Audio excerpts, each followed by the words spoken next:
பழக நல்ல இனியவராம், பண்பிலே சிறந்தவராம், பழக நல்ல இனியவராம், மைக்கு சுச்சி எங்க இருக்குன்னு மணி 5 வரைக்கும் தேடுபவராம். அவர் பேரு என்ன ஊரு ஆலக்குடி வடிவேல் தான் பாரு. பண்பிலே சிறந்தவராம், பழக நல்ல இனியவராம், பண்பிலே சிறந்தவராம், பழக நல்ல இனியவராம், மகுடனை இங்கு பச்சி வாங்கி தந்தவராம். பேரு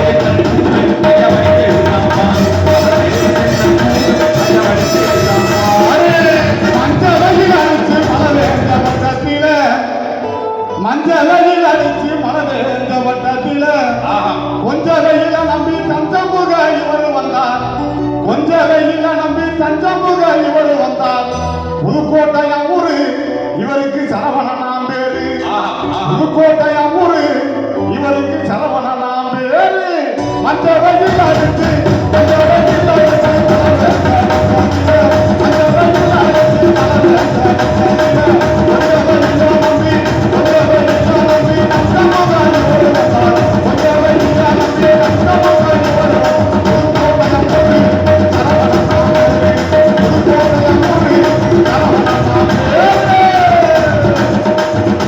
பார்ப்பதிலே பொன்வண்டு பழகுவதில் கற்கண்டு.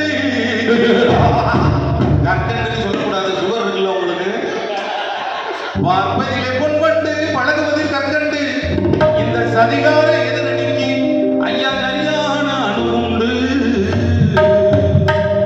பார்ப்பதிலே பொன்வண்டு பழகுவதில் கற்கண்டு, பார்ப்பதிலே பொன்வண்டு பழகுவதில் கற்கண்டு, சதிகார எதிரணிக்கு சரியான அணுகுண்டு. அவர் பேரு என்ன ஊரு வடிவேல் தான் பாரு.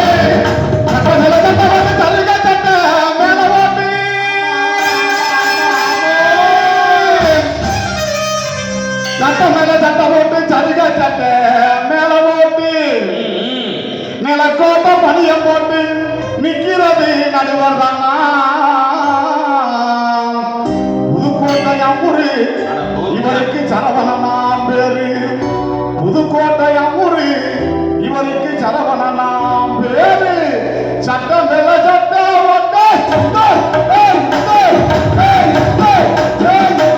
நீங்கள் ஆவலோடு எதிர்பார்த்த ஆடல் பாடல் பட்டிமன்றம்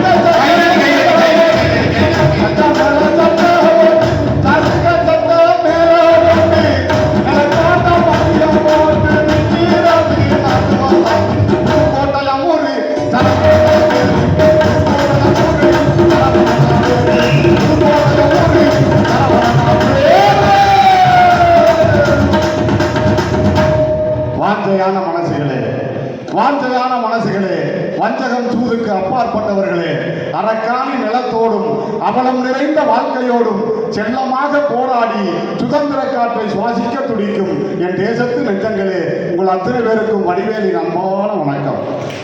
ரொம்ப குனியாதுங்க, இடுப்பை பிடிக்க போகுது. முன்னாடி மாதிரியெல்லாம் குனிய முடியாது மாப்பிள்ள, வயிறு தான் லென்த்தாக போகுது. அது போயிட்டு போது அது என்ன பண்ணுறது, ஊரு போய் சாப்பிட்டோம்னா பிரியாணி தயிர் சோறு. ஆனால் ஊருக்காக இவ்வளோ சாப்பிட்றீங்களே, சோறு எவ்வளோ சாப்பிடுங்க. நல்லா போகும்போது பேக்கெல்லாம் செக் பண்ண சொல்லுங்க, பார்சல்லாம் இருக்கான். உண்மையுமே அந்த ஊருக்காக இருக்கு, நல்லா இருக்கு, நல்லா இருக்குல்ல. நைட்டுக்காக எடுத்து வச்சிருக்கீங்களா? இல்லை அதெல்லாம் இப்படி மேடை போயிட்டு மைக் போட்டாங்க தம்பி, இதை மட்டும் எடிட் பண்ணிடுங்க வீட்டில். ஆமாம், இந்த நல்லதொரு பட்டிமன்றத்தை மிக சிறப்பான முறையில் ஏற்பாடு செய்திருக்கக்கூடிய பார்க்கவகுல இளைஞர் சங்கம் அனைவருக்கும் முதற்கண் வணக்கத்தை தெரிவித்துக் கொண்டு நல்லதொரு பட்டிமன்றத்தின் நடுவராக இருக்கக்கூடிய தமிழகத்தில் தனக்கென்று தனி பாணியை வகுத்து பல பட்டிமன்ற பேச்சாளர்களை, பல பட்டிமன்ற நடுவர்களை உருவாக்கி கொண்டிருக்கக்கூடிய நகைச்சுவை திலகம், நகைச்சுவை நாவரசு, நகைச்சுவை நடைமாடும் பல்கலைக்கழகமாக விளங்குகின்ற மேடை கலைவாணர், மதிப்பிற்கும் மரியாதைக்கும் உரிய புதுக்கோட்டை பேராசிரியர் அருமை மாப்பிள்ளை சரவணன் அவர்களே, முழுசா சொல்லியிருக்கீங்க. எனது அணிக்கு வளம் சேர்க்க வருகின்றிருக்கக்கூடிய நல்லாசிரியர். காசே எடுக்க மாட்டியா, பிரதமர் சிரிக்கிறார். காசு நீங்க தான் எடுக்கணும், அது எடுக்கவே மாட்டாரு. எதிரணியை சேர்ந்த பாசத்திற்கு உரிய எதிரிகளை நீங்களாம் எதுக்குமா வந்தியா? என்ன வேலை? அது என்ன இப்படி கழுத்தில் போட்டுக்கல, அது என்னது? ஆனால் பார்த்தீங்களா சார், இன்னைக்கு நம்ம பார்க்க உள்ள உறவுகள் நிகழ்ச்சி கொடுத்தாங்கிற காரணத்துக்காக அந்த கழுத்து ஆபரேஷன் பண்ணதோட அப்படியே வந்துட்டாங்க பாருங்க. அந்த பிளேட்டை கூட என்ன ரிமூவ் பண்ணல. இந்த பிளேட்டை மேல வச்சிருக்கேன். அவசரத்தில் ஆபரேஷன்ல மேல வச்சு வச்சுட்டாங்க. உங்களுக்கு என்ன மணமகள் வேணும் சொல்லுங்க. சரி மனம் உங்களுக்கு ஒரு ஆசை இருக்கத்தானே செய்யுது. இது யாருக்கிட்ட இல்லை. உண்மை நான் ஜாதக ஜராக்கெல்லாம் வச்சிருக்கேன். எதுக்கு? இன்னமே உங்களுக்கு திருக்கடையூர்ல பண்ணுங்க. அது இருக்க நீங்க இந்த புடவை எவ்வளோம்மா? எது எந்த ஊருக்கு இருந்துச்சு? காஷ்மீரா கர்நாடகா ஆந்திராவா கேட்டேன். எவ்வளவு அது? 7500. 8500 சேலை. எது? வேற யாரும் உங்க வீட்டு பிள்ளைங்களை டியூஷன் அனுப்பணும்னா கணக்கு எவ்வளவு அது? 7500. அதாங்க நான் தமிழ்ல சொல்றேன் 8500 என்ன நடுவர் இப்படி கொண்டாந்துருக்கீங்க? நான் கணக்குல புள்ளி தெரியுமா? அப்படியா? சரி விடுங்க. எனக்கு தெரியும். உண்மையிலும் நான் சொல்றேன், அந்த காலத்துல எல்லாம் 16 முழ சேலை. 16 முழ சேலையை கட்டி அப்படி பின்தோசம் வச்சு கட்டி முந்தானை சேலையை போட்டு நெத்தி நிறைய குங்குமத்தை வச்சு வந்துச்சுன்னா அப்படி கையெடுத்து கும்பிடலாம்ல. அப்படி பெண்கள் இருப்பாங்க. இப்ப 8500 சேலை. இது எத்தனை முழமா சேலைன்னு தெரியுமா? தெரியுமா? முழம்னா என்னன்னு கேக்குறாங்க. அப்படின்னா என்ன? நீங்க 16 முழம் நீங்க இல்ல அப்படின்னா என்ன? அது என்ன படத்துல வருதுன்னு கேக்குறாங்க. அதான் கடவுளே. ஊரு திரண்டுருச்சு, ஒத்துமையா ஆகிருச்சு, புள்ள ஒத்துமையும் ஆகிருச்சு. நாடு திரண்டுருச்சு எங்க அத்தா கட்டழகி, நாடு திரண்டுருச்சு எங்க அத்தா கட்டழகி. நம்ம பட்டிமன்ற பேச்ச கேட்க குங்கும பொட்டழகி, புதுக்கோட்டை சரவணன் பட்டிமன்ற பேச்ச கேட்க குங்கும பொட்டழகி. ஊரு திரண்டுருச்சு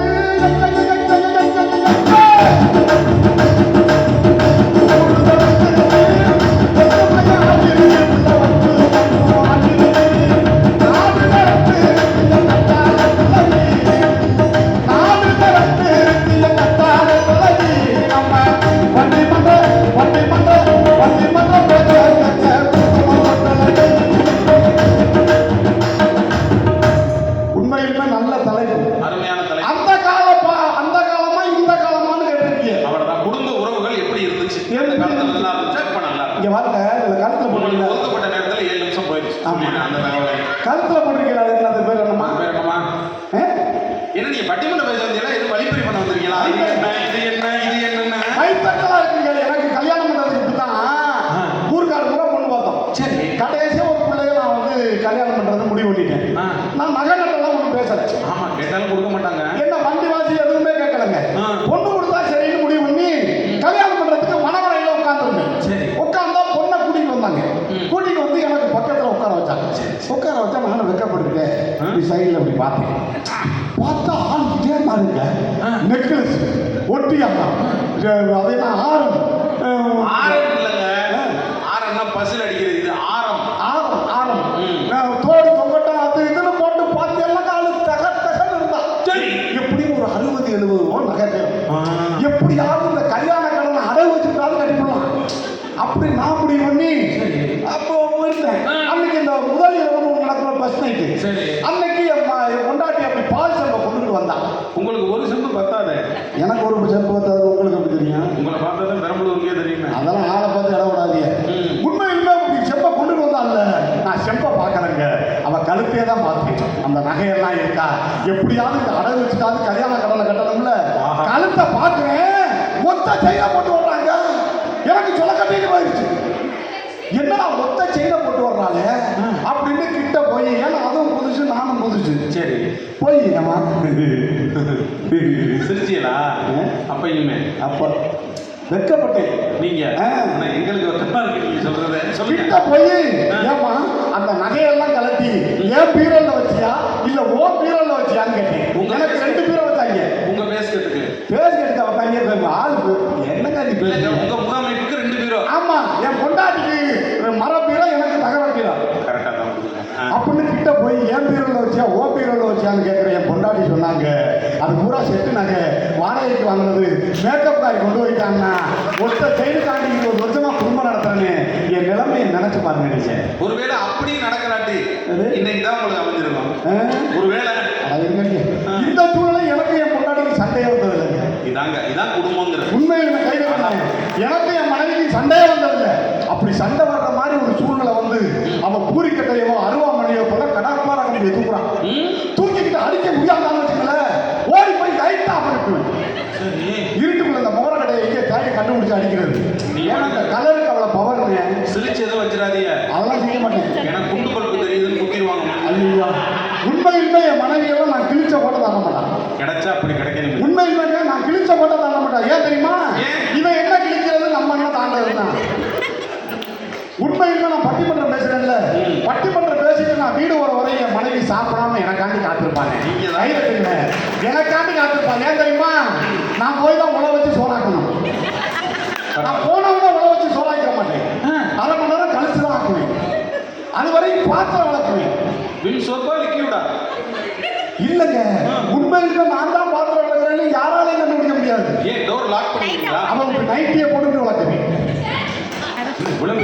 உலகத்துல கண்டு உண்மையுமே நினைச்சு பாருங்க, மனுஷன் இவ்வளவு நம்பளத்துக்கு ஆளாக்கிறது அந்த காலத்துல பெண்கள் எப்படிங்க இருந்தாங்க நினைச்சு பாருங்க. அந்த காலத்துல பெண்கள் காலை நீட்டி உட்கார மாட்டாங்க. ஆம்பளை வீட்டுக்காரர் போகையில காலை நீட்டி உட்கார மாட்டாங்க. புருஷன் பேர் சொல்ல மாட்டாங்க. ஆமா, உங்க வீட்டுக்காரர் பேர் என்னம்மா? அதெல்லாம் நான் சொல்ல மாட்டேயா.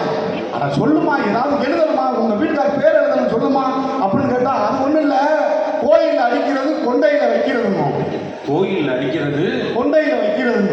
கோயில்ல அடிக்கிறது மணி. கொண்டையில வைக்கிறது பூ. பூ மணியாமா உங்க வீட்டுக்காரன் அந்த கல்ச்சோட அதுதான் பேரே சொல்லியிருக்கலாமே. உண்மையுமே சொல்றேங்க, பேர் சொல்லாம அவளை கல்வியத்தோட அன்னைக்கு பெண்கள் வாழ்ந்தாங்க. நான்லாம் லவ் பண்ணி கல்யாணம் பண்ணேங்க. கொஞ்சம் சகோதர சகோதரிகளே, எங்கள் பட்டிமன்றத்தினுடைய முதல் ஜோக்கே தான். எல்லாரும் ஒரே ஒரு தடவை லேசா கை தட்டி ஆண்டவன காதலிச்சான் பாண்டி நாட்டு மீனாட்சி, காதலித்து வந்தவர்க்கு மாமதுர கோயில் காட்சி. காதல் ஒரு வேதம் போட்டா கண்டாக காரணம்னா உங்களெல்லாம் ஆளவோடும் உல்லாச ராகமம்னா கல்யாண பூக்களுக்கு கண்ணீரில் மிதக்கரித்து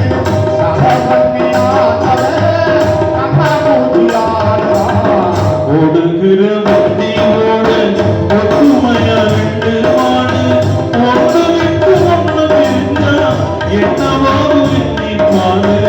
ஓடுகிற பக்தியோடு உண்மையுமே சொல்றேங்க, நான் லவ் பண்ணி கல்யாணம் பண்ணல. இந்த ஊர்ல யாராவது இந்த கல்யாணம் பண்றது முடிவு பண்ணின்னு வச்சுக்கல, ஜாதக பொருத்தம்னு ஒண்ணு பாப்பீங்கல்ல, எல்லாம் கொண்டாந்தாங்களே, பொண்ணுக்கும் மாப்பிள்ளைக்கும். ஆமா, சத்தியமா பார்க்காதீங்க. பொண்ணுக்கு மாப்பிள்ளைக்கும் ஜாதக பொருத்தம் பார்க்காதீங்க. மாமியாருக்கும் மருமகளுக்கும் பொருத்தத்தை பாருங்க. ஏன்னா அதால பாதிக்கப்பட்ட வேணாம். உண்மையுமே சொல்றேங்க, அங்கேருந்து கல்யாணம் பண்ணி கூட்டிட்டு வந்தாங்க. கூட்டிட்டு வரையில ஒரு பாட்டு போட்டாங்க, மணமகளே மருமகளே எடுத்து வைத்து மனம் இருக்கும் குலமகளே கோடி மாதம் பிறந்து வைப்போமா. என் முன்னாடி எம்மட்டு படிச்சாரு. அவளுக்கு வலது கால் இடது கால்லாம் தெரியல, லெப்ட் ரைட்டுன்னா தெரிஞ்சிருக்கும் தமிழ்ல. ஆமா, வீட்டு வாசப்படிக்கு நேரம் வந்துட்டு சுத்தி முத்தி பார்த்தான். பார்த்துட்டு ஒரு குருவி குதிச்சான். அன்னைக்கு குதிச்சதான் என் குடும்பம். இன்னைக்கு வரையும் குதிக்குதுங்க. எனக்கு ஒரு பயம் பிறந்திருக்கேன். தம்பி இங்க வாடான்னா இப்படித்தான் வர்றேன். என்ன காரணம்? அந்த குதியல்ல பிறந்தவங்க. உண்மையிலுமே சொல்றேன், என் பொண்டாட்டியை சேர்ந்த வரையில ஒரு கீரை போண்டா வண்டி கொண்டாந்தான்.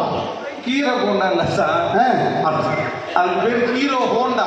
முன்ன ஓட்டி இருந்தாலும் தெரியும், வண்டியும் புதுசு நானும் ஓட்டுக்கு புதுசு. சரி, உண்மையுமே சொல்றேங்க, என் பொண்டாட்டியை கோயிலுக்கு கூட்டி போட்டு ஏறி உட்காருங்க. எங்க அம்மா வீட்டுக்குள்ள இருந்துட்டு வடிவேலு இங்க வாடானுச்சு. பெத்த தாயாச்சே, உடனே மறந்துட முடியுமா? சே, 1 மாசமாச்சும் ஆகணும். விறுவிறுன்னு உள்ள போய் என்னம்மான்னு, உன் பொண்டாட்டியை கோயிலுக்கு கூட்டி போற, ஒரு 50 ரூபாய்க்கு மல்லிகைப்பூ வாங்கி வச்சு கூட்டி போலான்னுச்சு. அங்கேருந்து வந்து எனக்கு ஒரு ஆசை என்னன்னா, இந்த கல்யாணம் ஆன புதுசுல இந்த பொம்பளை பிள்ளையெல்லாம் பின்னாடி உட்காந்து போட்டு அந்த வயிற்று மேல கையை போட்டுட்டு போகும். இருக்கு பாத்தீங்களா புருஷன் வயிற்றுல வண்டியில் உட்காந்துக்கிட்டு சிரிக்கிற லெவல்லாம் இல்லைண்ணே அது. இந்த போர்வை எதுக்கு தெரியுமா? அவனை விழுந்தா 2 பேரும் சேர்ந்து விழுவணும்னு இருப்பேன். ஏன் பொண்டாட்டி பின்னாடி உட்காந்து அப்படி புறம்போக்கு நிலத்தை வளைச்சு போட்ட மாதிரி போட்டாங்க. இடுப்போடன்னு போச்சு. நெருக்கி 1.5 ஏக்கர் இருக்கும் போலயே. ஏன்னா இது கொஞ்சம் சுத்துக்கட்டு அளவு கூட நமக்கு பார்த்தது அவ்வளவுதான் அப்படின்ட்டு வண்டியை ஸ்டார்ட் பண்ண பாருங்க. நறுக்குன்னு ஒரு கிள்ளுக்குலாம் ஏன் கிள்ளுறாங்க. ஆமா உங்க அம்மா கூட்டிட்டு போய் வீட்டுக்குள்ள கூட்டிட்டு போய் என்ன சொன்னாங்க அப்படின்னு நான் கல்யாணம் பண்ண முத நாளுக்கா நிலைமை நினைச்சு பாருங்க. ஏன்னா நானும் வண்டி போச்சு நானும் ஓட்டு போச்சு பேசாம இருந்து வண்டியை ஸ்டார்ட் பண்ணி கொஞ்சம் தூரம் போன பாருங்க. நறுக்குன்னு ஒரு கிள்ளுக்குலாம் பள்ளத்துக்குள்ள விட்டு விட்டேன்.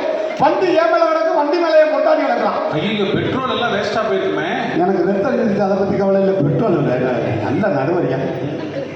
உண்மையுமே எனக்கு போஸ்ட் கம்பி குத்தி ரத்தம் வந்துருக்கு. முந்தான சேலையை கிழிச்சு கட்டு போட்டுருவான்னு நானும் பழந்து ஆன்னு பாக்குறேன்.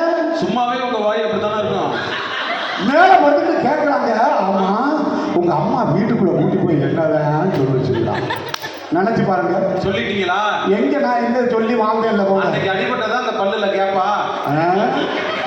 அப்ப அடிபட்டு அம்மா ரொம்ப சிரிச்சீங்கன்னா நம்ம வேணும்னு சிரிக்கிறேன் கண்டுபிடிச்சிருவாங்க. காசை குறைச்சிருவாங்கம்மா. நல்லா வாடி பொட்ட புள்ள வெளியே வாடி வந்த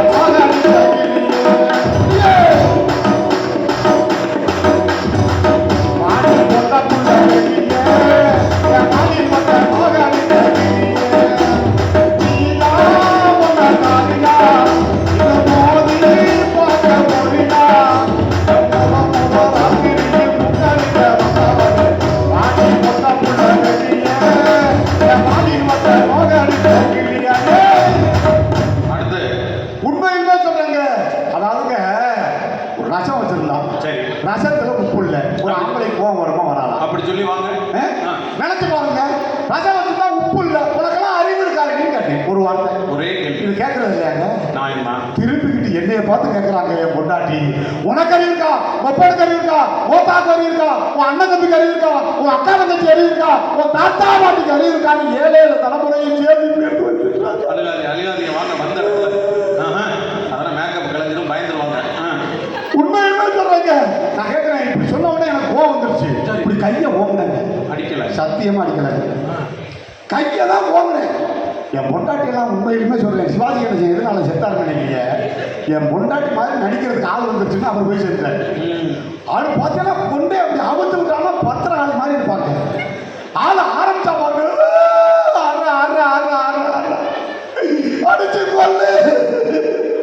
அடிச்சு கொண்டு நீ கஜாமியில போவோம், கொரோனாவில் போவோம். அடிடா எப்படியாவது என்னை அடிச்சு கொண்டு என் தங்கச்சியை கட்டலாம்னு பிளான் பண்ணிட்டாயா?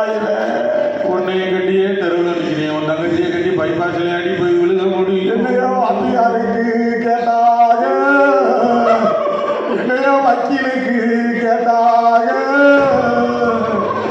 என்னையோ தாசில்தாருக்கு கேட்டாக. யோகிட்ட தாசில்தார என்ன நினைச்சிட்டு இருந்தா என்னடி அர்த்தம்? தம்பி போன போடுறா, தாத்தாவுக்கு போன போடுறா, மாமாவுக்கு போன போடுறா. அப்படியே ஃபயர் சர்வீஸ்க்கு போன போடுறா. ஃபயர் சர்வீஸ்க்கா? என்ன குடும்பம் பத்திக்கிட்டா எரியுது.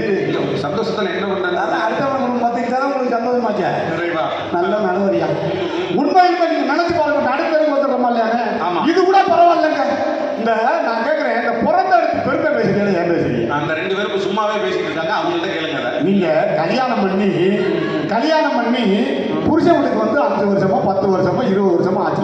இந்த நகைச்சுவை மட்டும் கேட்டுட்டு போங்க. அம்மா அக்கா உட்காருங்க. இதை மட்டும் கேட்டு போவாங்க. இதை மட்டும் உங்களுக்கு ஆட்டாங்க. அக்கா உங்களுக்கு தான். அம்மா தாயே என்னது சில்லறை இல்லையா? என்ன நம்ம கொஞ்சம் உட்காருங்க போகலாம். ஒரே ஒரு என்ன உண்மையிலுமே சொல்றேங்க. 5 வருஷமா 10 வருஷமா 20 வருஷமா ஆச்சுல புருஷன் வீட்டுக்கு வந்து. புருஷன் வீட்டு பெருமையை வேணா பேசணும். இன்னமும் பிறந்த இடத்து பெருமையே பேசிக்கல. ஏன் பேசுறீங்க? இப்ப பெரம்பலூர் வந்து வாக்கப்பட்டு வந்துட்டாங்க. சரி வந்தாக்கா ஊர்ல இங்க உள்ள ஒரு பெருமையாக பேசணும். அம்மாவோட பெருமையா பேசுறது. எங்க ஊர்ல வடக்க வாழத்தோம் தெற்க தென்னந்தோப்பு ஊர்ல இருக்கும்